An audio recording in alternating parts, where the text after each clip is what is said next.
happened? The bus crashed. We're okay though, just shaken up. I don't remember being in any crash.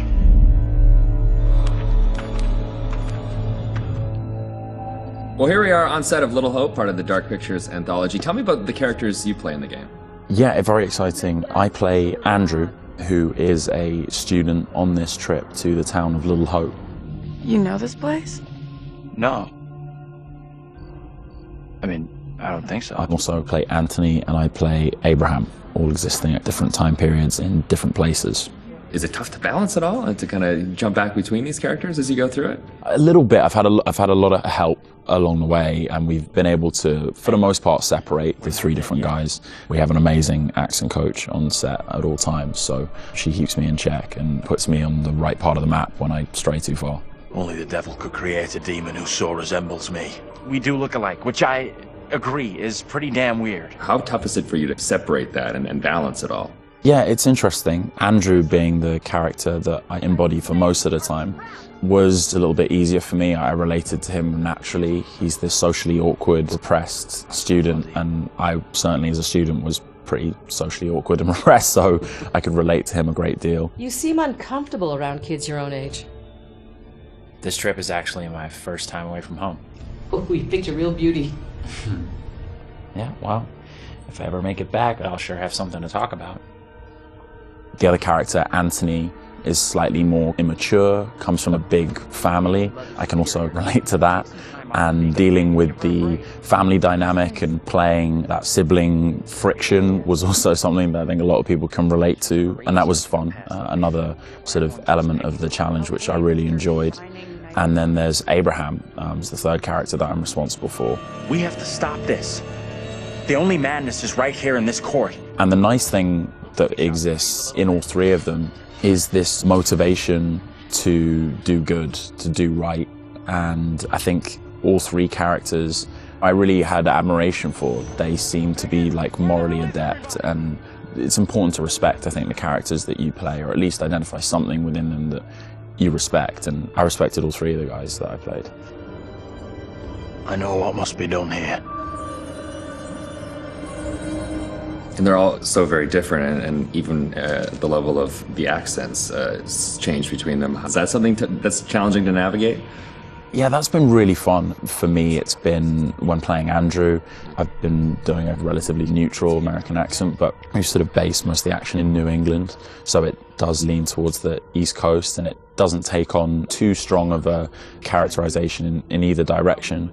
The vocal work for Anthony is similar to that, but because Anthony lives within the 1970s, there's been a little bit of tweaking to the accent in order to accommodate the times. And then Abraham's an entirely different accent.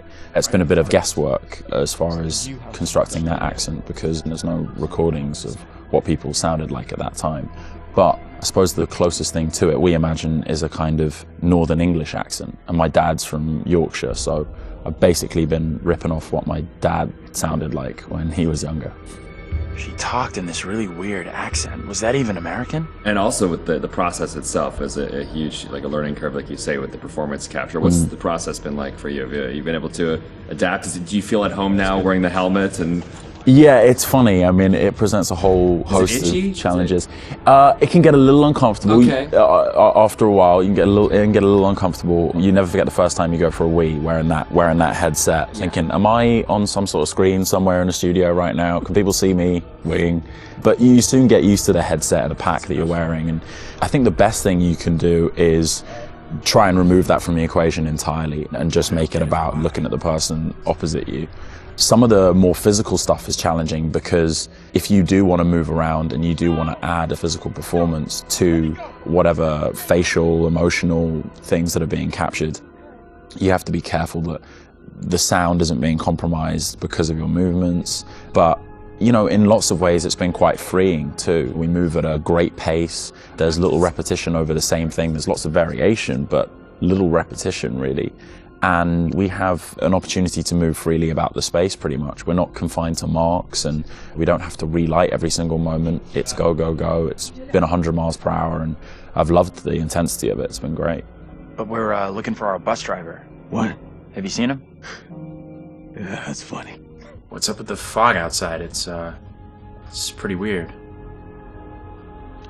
Sure is a thick one tonight.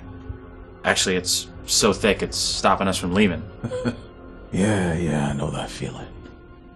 You're, trapped here too, then? I'm good.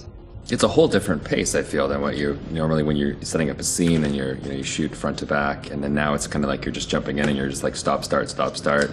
It must be kind of refreshing in a way.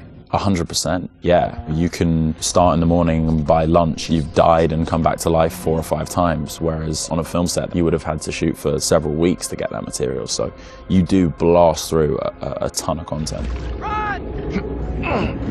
Get the hell out of there! Look out! Yeah, it's gonna be really cool to see yourself in a video game. It's gonna be an incredible experience too. And then now your friends and family members can like play you in a game. That must be a whole weird feeling. Yeah, that is really weird. It's strange enough seeing my face on screen in anything, but you're really mad and exciting, I guess, to think about being in a video game. I guess that's like a little kid's dream in lots of ways, so I feel very lucky. It's incredible. And your friends are gonna call you, but like, I killed you. Yeah, I killed you 3 times. They're like, good to speak to you too, bud. Yeah, thanks for the call. Would you confront your fears or would you run away? I want to say confront my fears. After this experience, I would confront my fears. Maybe previously I would have run away.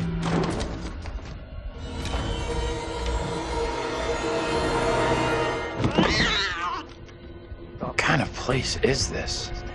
It's one of those things where what you think you'll do is different than what you probably actually. In the moment, yeah, 100%. Oh, I would confront my fears, and then you're gone. Gone. Yeah. And lastly, would you explore on your own or in a group? In a group, I'd have to. One of the best things about this experience has just been the camaraderie that's developed amongst the cast, and over a short period of time shooting at this intensity, it's bonded us together really quickly, and I've loved being part of the team. A group of us in one room on this crazy journey together, so it's all about exploring as a team. I'm just gonna say it. This is exactly what goes down in horror movies. Well, plus than anything in the horror genre, we know what happens when you go off on your own, right? 100%. Don't do it. They still do it. And they still do it. Let's go check out that room over there. No, don't go check out that room. Nope. Don't go check out. Or bring someone with you. Oh, yeah, exactly. Yeah. There you go.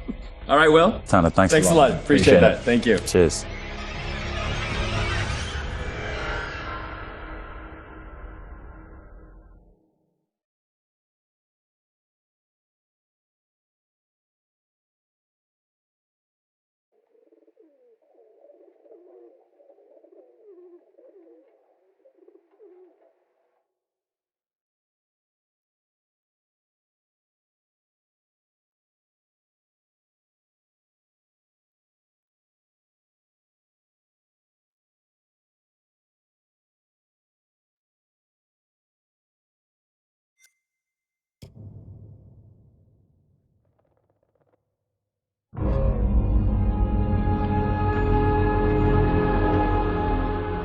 I just saw someone in the woods. Okay, very good. We're freaked. Who's there? Whoever you are, this isn't funny at all. The demons are an integral part of the story of Little Hope. It's the crux of a lot of the things that happen, and that informs a large part of what we're doing. The starting point for each of the demons was the style of execution. They're based on a character that gets killed. That then informs how the character behaves, how it moves, how it sounds, and those are all brought together to give us that convincing, terrifying demon. In order to make convincing demons, you need to ground them in nature. So what we do is we use our understanding of anatomy and our deep understanding of biomechanics and the principles of the way things move and the way things actuate, and we apply this to the demon design. We obviously start with the production design. The production design is a drowned demon. What we need to do then is look for extra reference. We have to look at stuff like autopsies. We'd look at what happens to the skin when it gets exposed to water for a long time. We have to look at creatures from underwater. We look at various types of fish. Loads of images and real-world reference helps, although it's slightly gruesome. This particular demon we're looking at is the one that's been hung. We didn't want to show the whole of this character, and right from the beginning we said, let's focus on the areas which are the most terrifying. And so the overall silhouette of the character was to be like this twisted rope. Her limbs had coiled, and so we were exaggerating the metaphor of this hanging. 1,000 years of being trailed along the ground, it had worn away her feet, the bones being worn down, the nails being broken off. She'd been in pain for a long time. The most key of all of the elements was the face and how we framed that, and that was that broken, twisted neck, one eye remaining, a tear coming out because it's that last remains of her soul. The noose was digging into her neck, and her tongue was actually so bloated and grown that actually became a feature for us in the game, that tongue actually becomes a grapple to get hold of some of the characters. To animate a demon, we would start with looking at how they walk or move forward. Some of them are dragging themselves, and then also how they would attack their victims, just flesh out the layout and the choreography of it. Mocap is a big help. Obviously, it's a lot faster than keyframing from scratch. So we decided to use it as a base for some of them, and then we would layer on top of that all the characteristics that bring them to life, even though they're dead. The Crush Demon in particular was difficult to work with because we weren't able to use motion capture footage, so that is going to be completely hand animated. So that meant we were really starting from scratch. All the other demons, we did use actors' footage, so we have a lot of actors with spikes tied to them, limping across the scene. Let's get the fuck out of here! On the Broke Demon, we asked the actor to use various props to try and achieve the sort of movement that we wanted. And I think he did a great job. It was really successful.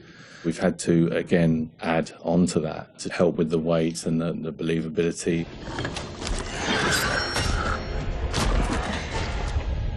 We take our initial cues for the sound of the demons from the visuals, and they look fantastic. But then we have to take the sound of the demons beyond the visuals to give them a really strong otherworldly presence.